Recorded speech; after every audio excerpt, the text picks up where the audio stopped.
सखी सहेली। सभी सखियों और श्रोताओं को और हमारी प्यारी बुआ को मंजरी वर्मा का प्यार भरा नमस्कार। और नमस्कार और हमारे सभी साथियों को हमारा भी नमस्कार और मंजरी बिटिया को ढेर सारा प्यार जी। और आपका बहुत बहुत सभी का स्वागत करते हैं आज के प्रोग्राम में। और बुआ आज भाई देखिए जो गर्मी का मौसम है तो उसमें कुछ अगर शरबत बना के पी लिया जाए ताज़ा ताज़ा तो क्या बात रहे। बहुत बढ़िया है। और जैसा कि तुम बताना चाह रही हो यानी कि बेल का जो फल होता है उसका शरबत और उसके और भी क्या फायदे हैं इसके बारे में आज बात करेंगे हम। जी बिल्कुल।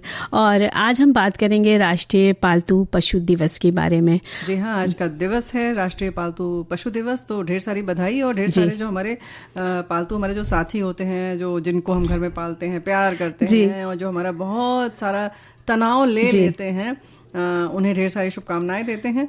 और भाई ये जो सुनहरा जो वो है सुनहरी धूप जो है उसके पास तो रहेंगे हम लोग इस समय, लेकिन बात चांदनी रात की कर लेंगे। बिल्कुल करेंगे चांदनी रात की बात।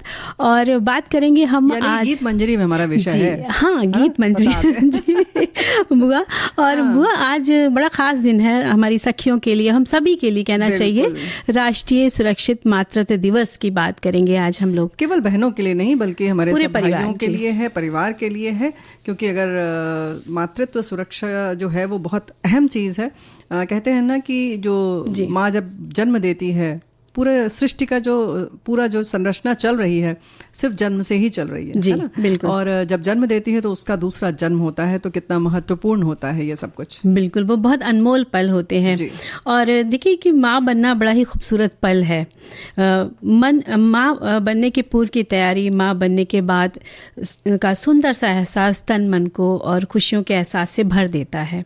और उन खास दिनों में माँ कैसे अपना ख्याल रखे कि जब वो नवजात शिशु को जन्म दे तो भाई वो स्वस्थ हो, सुंदर हो और माँ खुद भी सुरक्षित रहे और प्रसव पीड़ा का असहनीय दर्द जो होता है वो उसको सह सके, ऐसे उसके अंदर शक्ति हो और बाद में भी उसके सेहत और बच्चों की सेहत भी अच्छी रहे, यानी जच्चा व बच्चा दोनों ठीक रहें। बिल्कुल, इस बात का बहुत खास ख्याल रखा जाता है।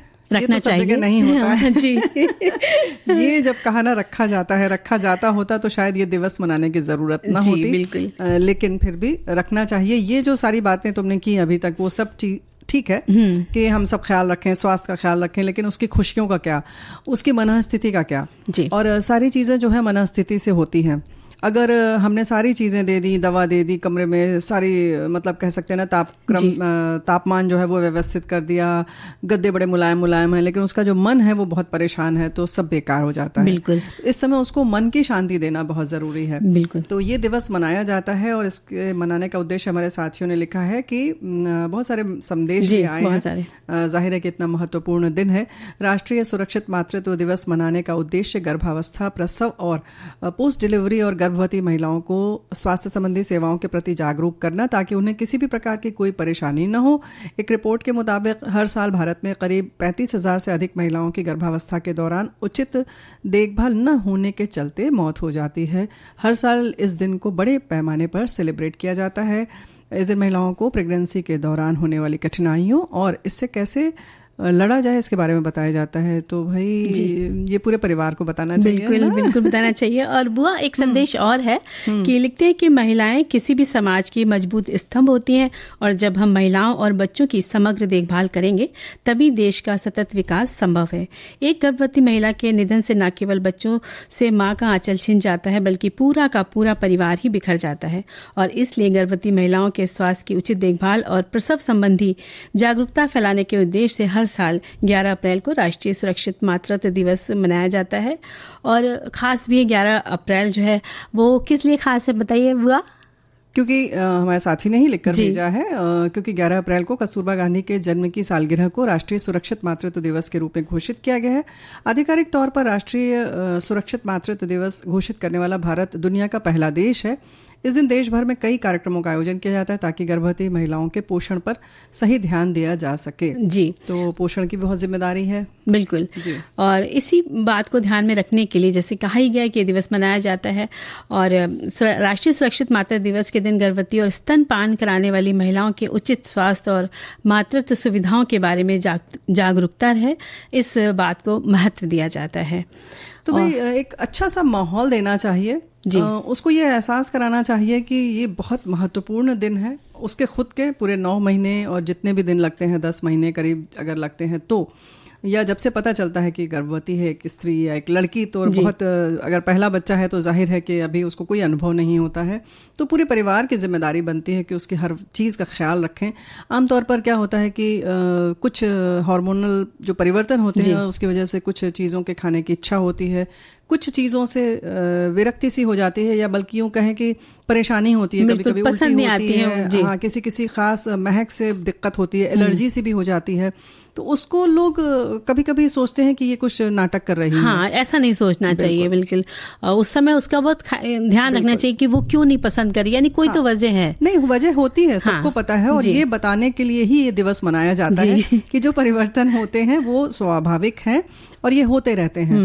तो ये जो स्विंग होते हैं, मूड स्विंग जिसको कह सकते हैं, या वाकई कुछ लोगों को होती है दिक्कत, किसी को खास तरीके की किसी महक से दिक्कत होती है, वो रसोई घर में खड़ी नहीं हो पाती हमारी वो बहन, तो कृपया उन सब चीज़ों का ख्याल रखें, क्योंकि वैसे भी खुशी का पल है। आपके घर में एक नन्हा बच्चा आने वाला है, उसकी किलकारी से आंगन गूंजेगा, तो उसको संभालना कितना जरूरी है। 2 जीव का मामला है बिल्कुल। तो बुआ, अच्छा, कभी कभी ऐसा होता है ना कि अगर मान लीजिए किसी का मन नहीं कर रहा है खाने का, तो क्या करे फिर वो? अरे, तो मन नहीं कर रहा है तो फिर, हाँ, ये बात तो बिल्कुल सही है, हमने तो कह दिया कि ना खाओ, लेकिन जी इस समय जो है खास तौर से पोषण का ख्याल रखना चाहिए, क्योंकि एक शिशु आपके, मतलब एक जीव जो है वो पल रहा है, बल्कि बन रहा है पूरी तरह से, तो और ज्यादा खाने का ख्याल रखना चाहिए। तो भाई ऐसा करें कि जो रुचे वो तो जरूर खाएं, लेकिन डॉक्टर की सलाह लेते रहें, और ध्यान रखें मंजरी पिटिया खास तौर से ना इस समय एनीमिया हो जाता है, यानी खून की कमी होती है, तो उसके दूर करने के लिए भी तो कुछ लोग बताते हैं ना कि गुड़ चना बोलते हैं खाने के लिए, कि गुड़ चना खाएंगे तो उससे ठीक हो जाता है। बिल्कुल, गुड़ चना है, पालक है, इन सारी चीजों से खाएंगे तो कब्जियत भी नहीं होगी और पेट भी अच्छा रहेगा, और उसके साथ साथ आपको लौह तत्व भी मिल जाएंगे। बाकी जो विटामिन हैं उनका भी ख्याल रखें, यानी कि पूरा संतुलित आहार लेते रहें, और बहुत विशेष भी परेशान होने की जरूरत नहीं है। जितना हम संतुलित, जो हमारा भारतीय भोजन जो पद्धति है, सादा भोजन और पौष्टिक भोजन, हाँ, मतलब सब चीज है नीचे, दाल भात रोटी सब्जी, सब चीज अगर आप रोज खाती हैं तो आप स्वस्थ रहेंगे। दूध का ख्याल रखें अगर आप शाकाहारी हैं। बाकी मांसाहारी में बहुत सारी और भी चीजें हैं जिसको आप खा सकते हैं, है ना। अच्छा बुआ, ये भी तो हो सकता है कि जो मतलब जो खाना खाते हैं तो ये भी ध्यान रखना है कि वो ताजा खाएं। फल खा रहे हैं तो एकदम अच्छे ताजे फल खाएं, और बिल्कुल कटे हुए बहुत देर के फल रखे तो बिल्कुल नहीं खाएं। और मुझे लगता है ऐसी स्थिति में जब आप माँ बनने जा रही हो तो एकदम खुश रहिए, मस्त रहिए, और सोचिए आहा बड़ा मजेदार दिन है, इसको अच्छे से बिता लो। बहुत अच्छी बात तुम कह रही हो। यही तो हम कह रहे हैं कि हम तो खुश रहना चाहते हैं, लेकिन बाकी परिवार का क्या? भाई परिवार इस बात का ख्याल उनको सपोर्ट पूरा करना चाहिए, पूरा सपोर्ट चाहिए, क्योंकि भाई ये जो दिवस है इसकी पहल जो हुई थी व्हाइट रिबन अलायंस इंडिया द्वारा की गई थी, जिसे WRAI कहते हैं, और भारत सरकार ने सन 2003 में 11 अप्रैल की तारीख तय कर इसको मनाने की घोषणा की। तो भाई इतना महत्वपूर्ण दिवस है तो इस बात का ख्याल रखें, और हमारी बहनें जो गर्भवती हैं वो खुद का भी ख्याल रखें कि मतलब ज्यादा तला भुना ना खाएं, जूस आदि ज्यादा लें, और जैसे फल आदि ज्यादा लें, तो क्योंकि घबराती हैं कि बहुत मोटे हो जाएंगे तो बाद में क्या होगा। भाई बाद में देखा जाएगा। बिल्कुल, इतनी सारी चीजें बनी है, योगा कर लीजिए, एक्सरसाइज कर लीजिएगा बाद में अपने डॉक्टर की राय से। और बल्कि इस समय तो मातृत्व जो चल रहा होता है समय, उस समय आप जब गर्भवती होती हैं तो बहुत तरीके के योग आ गए हैं, बहुत सारे आसन करवाए जाते हैं, उन सबको करके आप एक सुरक्षित मातृत्व व्यतीत कर सकते हैं। बिल्कुल। तो हम लोग एक क्या कहते हैं कि बड़ी प्यारी सी कविता है। हाँ, जरूर स्वागत है। तो उसके बाद हम लोग देखते हैं कि आगे हम क्या करेंगे, है ना बुआ? बिल्कुल। अरे जी, स्वीकृति की क्या जरूरत है। एक कविता लिखी हुई है जिनकी स्वागत है जी। लिखते हैं कि माँ संवेदना है, भावना है, एहसास है, माँ जीवन के फूलों में खुशबू का वास है, माँ रोते हुए बच्चे का खुशनुमा पलना है,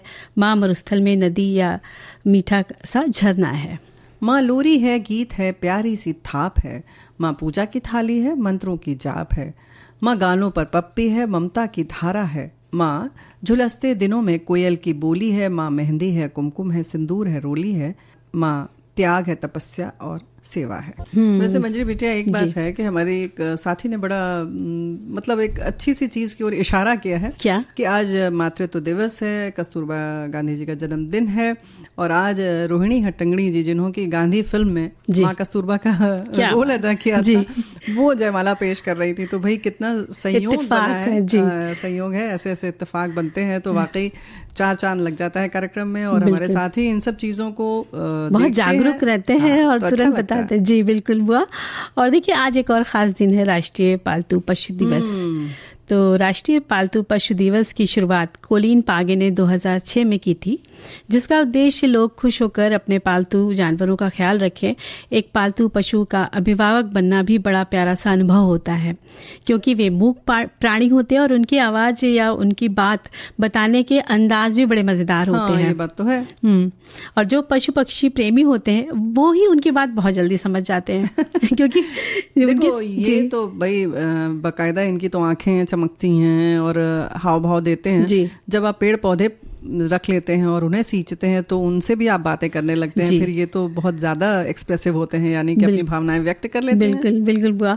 और जो पशु पक्षी होते हैं वो भी, जो चिड़िया वगैरह होती है वो भी बहुत जल्दी समझ जाती है, और आप उनको जितना प्यार करते हैं ना वो उससे कहीं ज्यादा आपको प्यार करते हैं। बिल्कुल यही और तो। जी।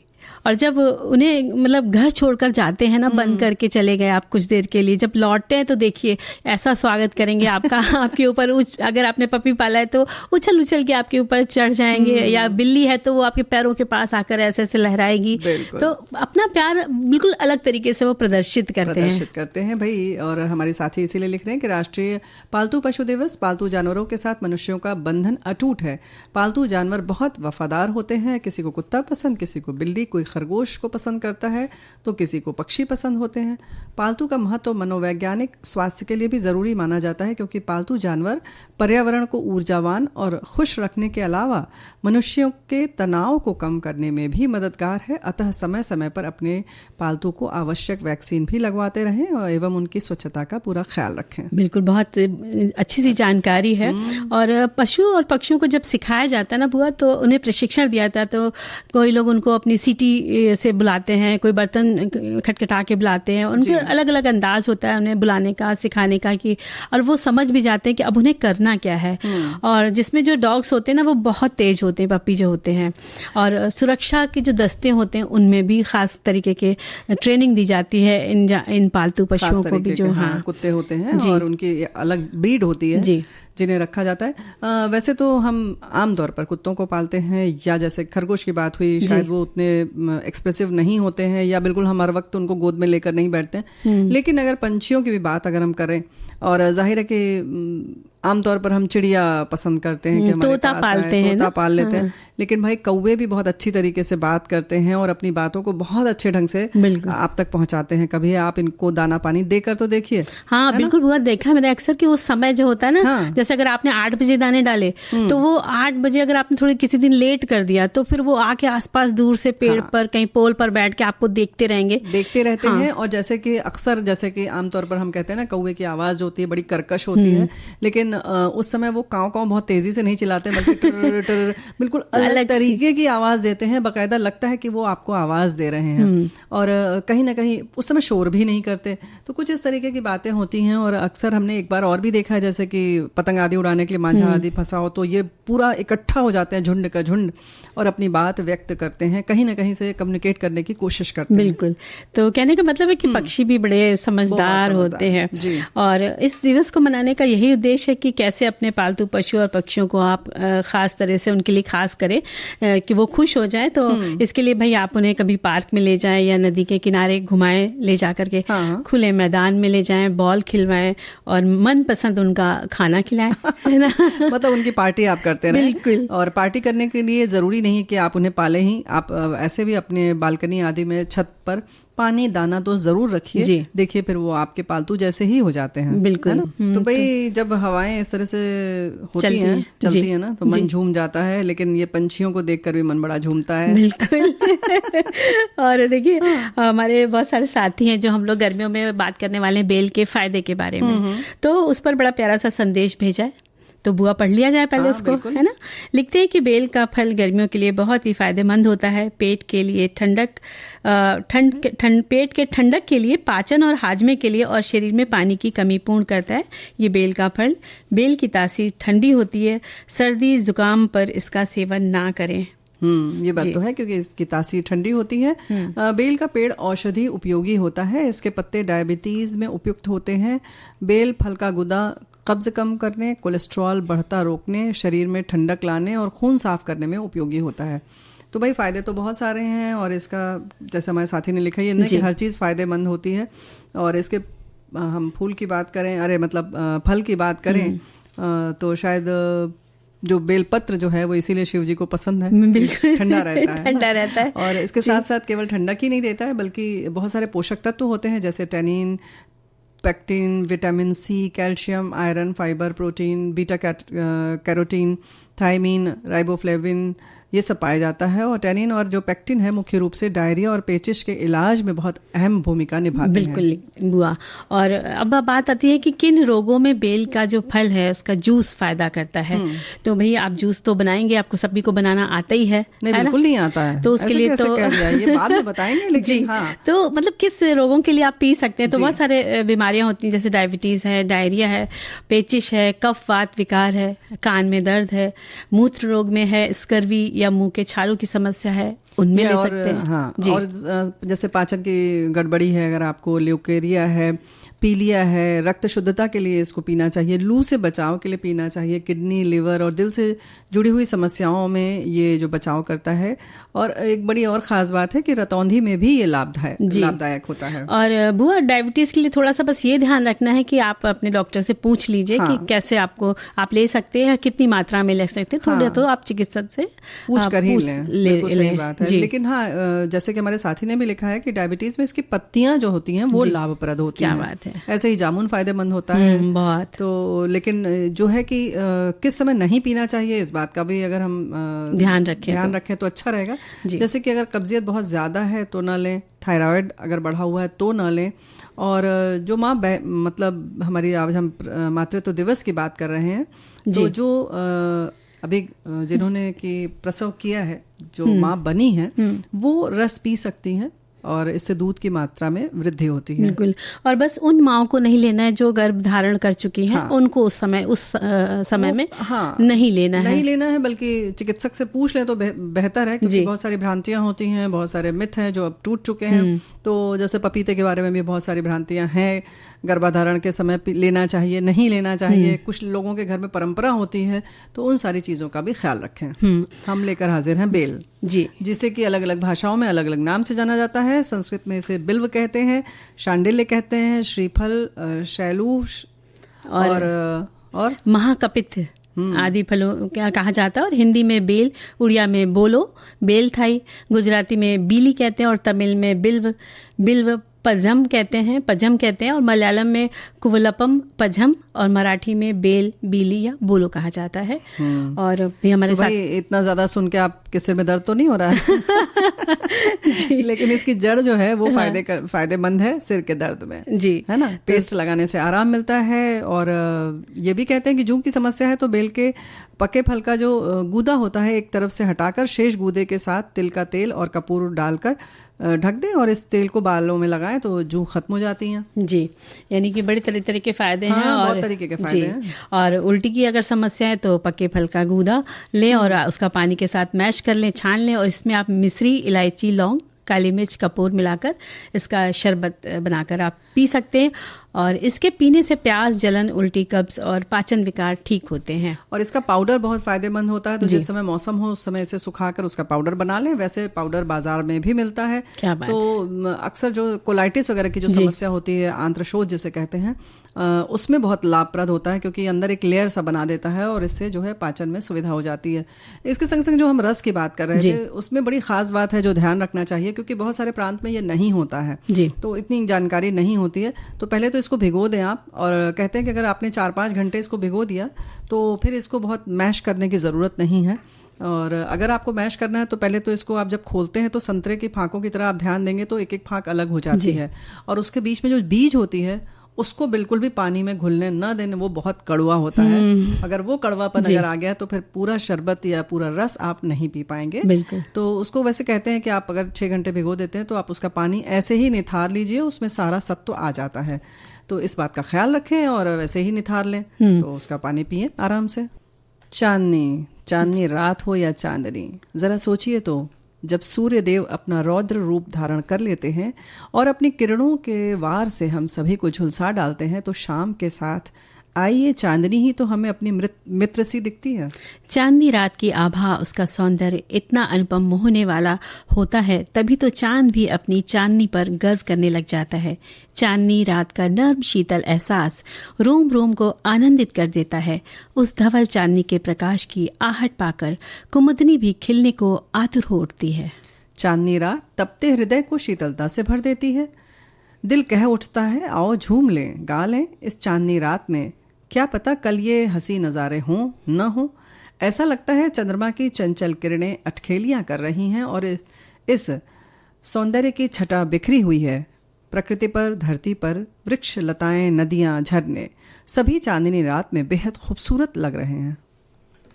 आज बहारों में कुछ हलचल दिखाई दे रही है, जैसे चांदनी रात पूरे करने चली हो अपने दिल के अरमान। मंद पवन के झोंके भी इस रात में सिहरन पैदा कर जाते हैं। चांदनी रात का आलम मोहब्बत करने वाले दिलों को खूब लुभाता है। जहां दो दिलों के बीच होती है, बस वो चांदनी रात और उनकी मोहब्बत का गवाह बन जाता है चांद। चांदनी रात का कुछ नज़ारा ऐसा होता है कि रंगीन ख्वाबों को पलकों पर सजा देता है। दिलों में प्यार के अंकुर फूटने लग जाते हैं और चांद भी इतराता है चांदनी के बेमिसाल हुस्न पर, उसकी खूबसूरती पर, उसके नर्म शीतल जो एहसास है उस पर। ऐसे में रात की रानी भी अपनी सुगंध से भर देती है इस रात को।